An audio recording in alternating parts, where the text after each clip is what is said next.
But speaking of technology and General Nakasone, General, I have an offer I think you can't refuse. You have, of course, tremendous assets and personnel in Georgia, NSA Georgia, the Cyber Center for Excellence at Fort Gordon, just around the corner from Augusta University's Cyber Center as well, an academic resource there. And I would like to invite you to join me, and perhaps we can get some barbecue and pecan pie as well, to visit with your personnel at NSA Georgia and or at the Georgia Tech Research Institute, which, based in Atlanta but with facilities across the country, is conducting much of the advanced research consistent with the chairman's commitment to technology as a key frontier in our national security. So will you join me in Georgia, General? I will, Senator. Looking forward to that and appreciate the commitment. Speaking of Georgia, Director Haynes, the assessment warns, quote, Russia is particularly focused on improving its ability to target critical infrastructure, including underwater cables, and that, quote, the PLA Navy and Air Force already are the largest in the region, meaning the Indo-Pacific region, and continue to field advanced platforms that improve China's ability to try to establish air superiority and project power beyond the first island chain. The assessment doesn't make explicit mention of the submarine domain. But during the Navy's posture hearing last year before VSASC, the CNO testified that submarines are the highest demand capability in both Indo-PACOM and EUCOM. We have the Kings Bay submarine base in Georgia. I want to ask you first, do you share our military's assessment that the undersea domain is critical and one in which we presently enjoy unique advantages? Yes, absolutely. And so what I want to ask you to work with my office on is, if and as the Navy considers activities at Kings Bay and some of the emerging capabilities and technologies in the undersea domain and their potential presence or augmentation at Kings Bay, that you'll work with me to determine how the intelligence community can provide intelligence support to those efforts. Will you work with my office on that, Director? Yes, absolutely, Senator. Thank you.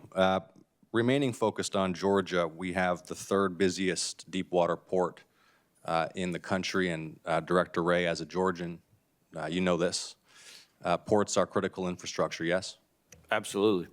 And there are threats to our ports and threats that move through our ports. We've seen foreign intelligence services try to infiltrate, according to public reporting in the Wall Street Journal, for example, intelligence gathering equipment through U.S. ports. There's a risk of drug trafficking through U.S. ports, human trafficking through U.S. ports.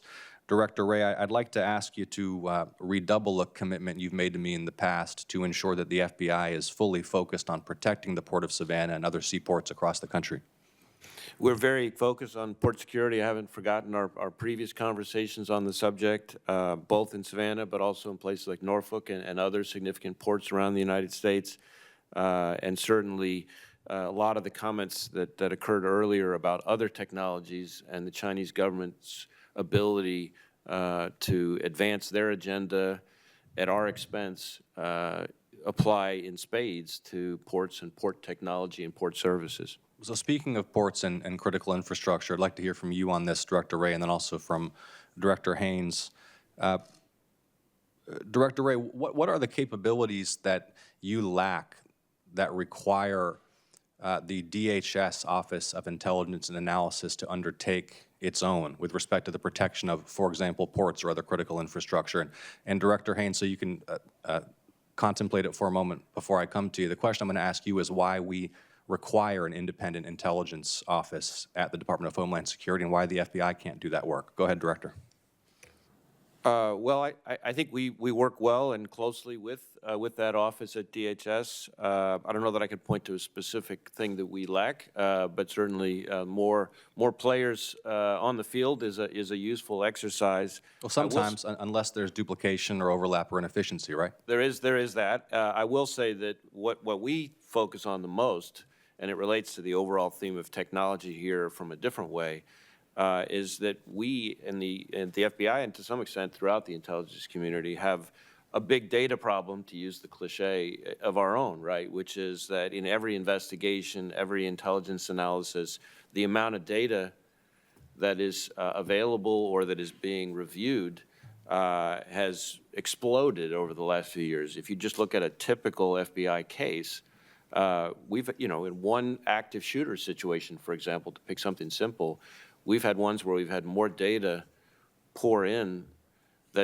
than the entire Library of Congress in just one investigation. So the ability to have tools and people who can get through that data as quickly as possible to figure out the important leads, to marshal that data, whether that's AI, whether that's data analysts, all those sorts of things become incredibly important to this community's ability to marshal the data and to inform the people who need to be informed. With the chairman's permission, could Director Haynes answer my question as well, Mr. Chairman? Thank you.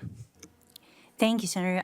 There are a number of missions that DHS and FBI have in relation to domestic intelligence work that's being done across the nation, where they're really taking the lead. And, you know, when you look at, for example, cybersecurity issues related to critical infrastructure in the United States, you know, CISA within DHS obviously has an incredibly important role to play, as does the FBI in working with the private sector and with others on these contexts. And the advantage, I think, of having intel elements, for example, in both the FBI and at DHS is that they're able to work most closely under their, essentially with their agency and under those authorities to help to support effectively the mission that those agencies are taking. Does that make sense? Thank you, Director. We'll follow up. Thank you. Thank you. We're through the first round.